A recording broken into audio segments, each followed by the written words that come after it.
Okay, welcome everyone. Again, my name is Jim McClure here at the GMA Academy, and we are here today doing a review of D&D Next. It is the 5th edition, whatever you want to call it, of Dungeons & Dragons, which is due to come out. And what we've actually done here today is do a play test of the actual system as the rules stand currently. One of the interesting things about D&D Next, obviously, is the rules are still under development and things will change, but as there's been so much interest about the system, we really wanted to do a play test and show it. And this is sort of our first in a series of play tests that we're going to be doing of various different games. And we're starting with some of the more popular ones, D&D Next, and every 2 weeks we're going to roll out a different one and get into more obscure games and all sorts of awesomeness for everyone to see. So we wanted to start off with this review of D&D Next.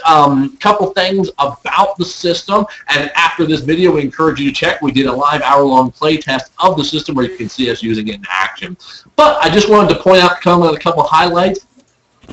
Anytime that we're talking about Dungeons & Dragons, I mean, one of the big things that you have to see with a version of Dungeons & Dragons is you're comparing it to what the older versions was. I mean, most everyone knows what D&D is. It's a D20 system. You've got your 6 attributes, your ability modifiers, you're rolling D20s. Almost everyone knows, what you're walking into with a D&D game. So one of the things we want to look at is what is different about D&D Next compared to the other versions. So let me just ask the panel who did the live play test with us, who here has actually played any versions of Dungeons & Dragons before? Yes, I think everybody could say they've at least played one version in the past several hundred years. Keegan, what have you played? Past Keegan, ones, I've played every single version. I'd even say I played 4th, but that was only 2 sessions. But every version before that I played. Everything back from D&D, AD&D, so on for the 80s, 90s, and now. And David, what did you play before? 3.5, which, then led into Pathfinder, which is essentially D&D 3.75. And also browsing through 4th edition when I was trying to get into it, and then not really being in favor of 4th. And Jenna, what about you? I played a very short game of 3.5 about 2 years ago. It was awful. It wasn't because of the game. It was because of the other people playing. But I don't have fond memories of D&D. Okay, well, fair enough. Couple things about D&D Next, and again, what they're going for, and I will keep emphasizing, we are playing with the pre-test rules of we don't know what will actually come out when it happens, but we're pretty sure they're going to be similar. One of the big things that I noticed with D&D Next is they are very much getting back to the older style of play. They have stripped off a lot of the extra fluff. For those who are familiar, I played a lot of 4th edition. I played 3rd and 3.5 and Pathfinder as well.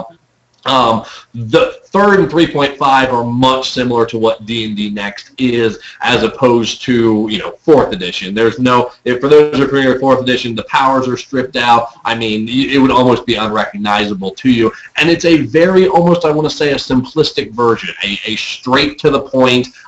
Here's what you need to do, get it done, get it taken care of. You don't have this list of, by the time you hit 10th level, 6, 7 different feats, as well as a whole number of powers and everything else. It's all a very simplistic version of it. But there's a couple things that they've added in that I really like. One of the things that we got to see it during the play test that I found was quite enjoyable is this attitudes mechanic and dealing with sort of NPCs, and it gives a mechanical way that's a little more than just the role diplomacy that we've all seen in the past. And how it works is NPCs sort of have 3 attitudes towards the PCs, and that is friendly, indifferent, or hostile, and based on that, the DC checks to get them to do something is easier or more difficult. So if you're trying to get an NPC that's hostile towards you, what you do is you make your, your diplomacy check, and if you hit the DC, then they will, oblige you within whatever they feel like. But you can try and improve their mentality by, after speaking with them a period of time, rolling a straight charisma check to take them from hostile to neutral or from neutral to friendly to make that check easier. So it sort of gives a couple extra steps, and interaction is not just the DM and PC talking for a few minutes and then going straight to roll a d20, see how it happened. It actually has a little more mechanical and some different ways that you can do it. So I know, Keegan, you got to kind of play that mechanic a little bit. What did you think of it? It was actually kind of fun. I've seen similar mechanics of having social interactions. It was nice to see that D&D is trying to be a little deeper in that way, because people that are familiar with other systems, you'll see social mechanics in far deeper ways in many systems. But D&D is always, at least in my opinion, kind of lackluster in it. So the fact that they're at least trying to approach it and give more than just a one-dimensional way of handling it, I personally kind of liked it. Yeah, and then I'm to a large degree, I think, of the same mind of exactly. I think D&D has always, especially it has that mentality, and from a mechanical standpoint, I have sort of always seen that of it doesn't really have a good sequence of how do we deal with social combat, and that's because D&D started out primarily as a dungeon crawl. Of course, it started us all out. So to see it go to more the social side, I'm kind of curious to see what the final rules will look like. Jenny, what do you think about that there are additional social mechanics involved? Well, I definitely think it's a great idea. Social mechanics are like my favorite part of role-play storytelling. I love interacting with characters. I love interacting not only with player characters, but also with NPCs, seeing, how the GM will react with certain characters of mine, trying to sort of push the envelope of how much I can get out of an NPC. As far as, character-wise, I find it fun. That's something that I find really interesting. I like the idea that D&D is becoming more of a social sort of game. I think they're starting to realize that a lot of people are into that sort of gameplay, as well as people still very much fond of the strategic side of it. And having more of a balance will definitely be good for their system and their company. All right, wonderful. Yeah, and I pretty much agree with a lot of the points. And within our playtest, obviously within an hour, we only get to so much. But one of the other big things when they get into character creation and for DM making NPC creation, one of the other real big things that I like is they had this concept, the ideals, flaws, and bonds sort of within it. And there are three different things. I'm not going to go into too much detail on them, but the idea is that when the PCs are making their characters, they should flesh out these three different things for, things that they are, personal connections that they have, emotional connections they have with different items, their core ideals, what they believe in, and fleshing all of this out. And then it gives a nice framework for the DM to, when they're building NPCs, it is give each of your NPCs one ideal, one flaw, and one bond, and that then gives a wonderful, simple framework of here's these three sentences underneath your NPC, and run well with it. It gives them a more fleshed out character, and that was one of the other big things that I liked on it. We're going to switch now to obviously what D&D is really known for, which is its combat. And within combat, it's very similar to what we know from previous editions. One of the big interesting things is they stripped out a lot of the actions that we know from 4th edition and just took it to movement and action.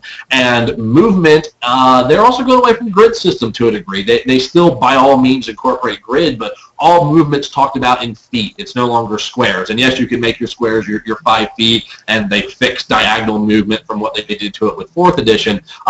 But with the the movement side of it, it's very much you can do it theater of the mind. But one thing that I found real interesting that we saw a lot, especially in our play test, is movement can happen before, during, or after action. So you can move, strike, and continue moving, which is something I found that was a little bit different than previous editions. David, what did you think of that kind of movement mechanic? I thought it was very nice, very streamlined. In past other games like that, you're having to move in, take a hit, and then just stand right next to the gigantic fleshy being that is trying to kill you. Whereas, in this one, much like you're saying with Theater of the Mind, it makes more sense for a character to kind of jump in, stab something, go around. It gives you a lot more freedom, and it almost gives you a little bit more depth while also being much simplified, like you said. Not having to worry about, too many weird grid, lateral movements, and, having to bring out a ruler and a calculator, figuring out what you're trying to do. Basically, as you were saying, simplified, get in, get the battle done, get into it, stop worrying about numbers, and just start having fun, which is really what we're all here for, right? Not me. I don't play games to have fun. That doesn't make sense, man. Absolutely, and then one of the other things, again, we didn't see it as much on the play test, but they have a system of advantages and disadvantages, which I found was an interesting approach, and that is whenever you take an action, whether it be in combat, whether it be a skill check, whether it be a social, and you are considered to have an advantage or inversely have a disadvantage. So perhaps your attack, perhaps someone has the high ground in battle, what have you. What happens is if you have an advantage, you get to roll 2 d20s when you make that roll and pick the higher one. Inversely, if you have a disadvantage in the situation, you roll 2 d20s and have to pick the lower of the two. So it's another cool system that I really liked, and when I saw that as a DM, I kind of looked at it and went, huh, that's really neat. I kind of was interested in that. So overall, pros and cons of D&D Next, I mean, to a degree, it's hard to say on one standpoint because we only have so much information. I will say I am very surprised at the amount of information once I really got digging into it. They have a lot of races that are out. They have a lot of classes that are out. I mean, they're pretty much the ones you know from D&D, and if you know D&D, it's what you're going to get, except 4th edition. It's not 4th edition. On the further the pro section, they have a lot of new mechanics that I'm really excited for. Adding in the social side to it, adding in the advantage and disadvantages, adding in sort of some of the more fleshed out backstory and the streamline. I'm really excited with what they're doing with some of these mechanics. On the con side, I mean, I look at it and I honestly go, I don't see that much different than from what happened before. So it's not, break the bank, here's the new great thing in the world, but it is a very streamlined system. So I'll open up to a couple, or whoever wants to speak up on it, sort of general thoughts they had, pros and cons they thought of D&D Next. As far as the new mechanics, I think that they're definitely a step forward. I'm not very familiar with 4th edition. All I know is that a lot of people have a lot of animosity towards it, and I'm sure there's a lot of people that also love it, but apparently it's nothing like that system. It definitely is a more old school, and definitely I think trying to sort of stop the clunkiness that it's had in previous editions. It's trying to quicken the pace a little bit with a few things that before would take a lot longer than they really should and would stall games up, especially with movement combat and and also beefing up the social aspect of it. I think it's they're definitely trying to make a game that maybe it won't be it won't be fast, but it will definitely be more enjoyable as far as how you get through the game. You feel like you're doing something. Wonderful. All right. Hey, go ahead, David. Yeah. In terms of what I liked about it was, like I said, it's a very streamlined system. It is something that you can actually take a look at, the quick mechanics of it, and you can figure out how to play it relatively quickly. I have a lot of friends who, are interested in role-playing and all that stuff, and then they look at a Pathfinder character sheet, and it's like a, quadratic equation, or it might just be like, oh, here's your list of attributes. If you have to do this, you just roll this. Well, with this new way, they took out the actual skill rank, so now it just goes directly to ability scores. It makes it a lot more intuitive, and it's a good way to introduce people that wouldn't necessarily look at tabletop gaming. Con-wise, would be actually sort of nitpicky. I found anyway, since we were it was a very quick play test. We were just going with first level characters. At least with Keegan's wizard character busting out a, to me anyway, very overpowered spell. It seemed a little weird. That maybe could use a little balancing, or maybe I should just stop worrying about it. But sometimes I like things to start off with a little bit more difficulty, a little bit more, gritting your teeth, and blood, sweat, and tears into it, I suppose. But, okay, and finally, Keegan, what were your thoughts? Apparently, we lost Keegan on that. That's all right. I'm here. Go ahead. I'm one of those people that puts their mic up and forgets that he puts his mic up. It actually felt really familiar. If you play D&D, there's tons of familiarity to it. The structure, 80% of it, has not changed for like 3 decades.